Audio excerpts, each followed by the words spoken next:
C'est à la salle Précopet de Saint-Jean-de-Maurienne que Maurienne Idévo a organisé une conférence sur la Maurienne et des changements climatiques. Donc aujourd'hui à la salle Précopet, comme on peut le voir, on a eu énormément de personnes qui ont pu assister à la conférence de Martin Ménégoz sur le climat et notamment le réchauffement climatique en Maurienne. Comme Martin l'a bien expliqué à travers ses différents graphiques, on a pour l'instant des projections sur le futur, mais le futur n'est pas écrit. On peut encore changer. C'est Martin Ménégoz, chercheur et originaire de Saint-François-Longchamp, qui est venu présenter ses travaux. Très succinctement, c'est important de comprendre comment le climat fonctionne à l'échelle globale pour comprendre finalement ce qui se passe après à plus petite échelle. Et après, on a parlé spécifiquement de quelles sont les projections futures en termes de température, d'évolution de la hauteur du manteau neigeux.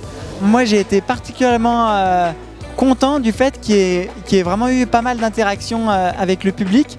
Pas que sur finalement pas beaucoup sur des questions scientifiques parce que apparemment la présentation a été bien appréhendée par le public, plutôt sur des liens entre la société civile et la communauté des chercheurs qui étudient le climat. Et c'est justement ces liens en fait qu'on a besoin de renforcer pour que finalement l'être humain soit capable vraiment de répondre à ce challenge.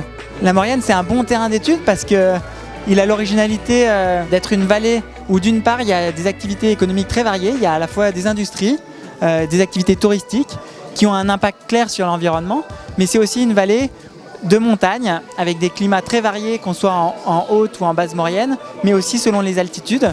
Et ce qui est vraiment intéressant pour nous scientifiques, c'est d'aller voir qu'est-ce qui se passe à ces différentes tranches d'altitude. Et notamment, par exemple, on s'est posé des questions sur l'évolution de la neige et des glaciers. Et on sait par exemple aujourd'hui que même à haute altitude, les glaciers sont condamnés à disparaître avant la fin du siècle pour ce qui concerne la vallée de la Maurienne. Où finalement, les gens sont de plus en plus préoccupés parce que c'est une question qui émerge de partout, dans les médias, dans toutes les couches de la population, y compris les jeunes qui commencent à se mobiliser. Du coup, on est en train de passer un cap de communication et en fait, là, l'enjeu, ça va être d'aller encore plus vite parce que si on veut respecter les accords de Paris, il s'agit de diviser par 2 les émissions de gaz à effet de serre d'ici 2030 et d'arriver à des émissions neutres en 2050. Et donc, c'est maintenant qu'on doit agir. Donc, en termes de communication, il va falloir aller encore plus vite que les progrès qu'on a fait récemment.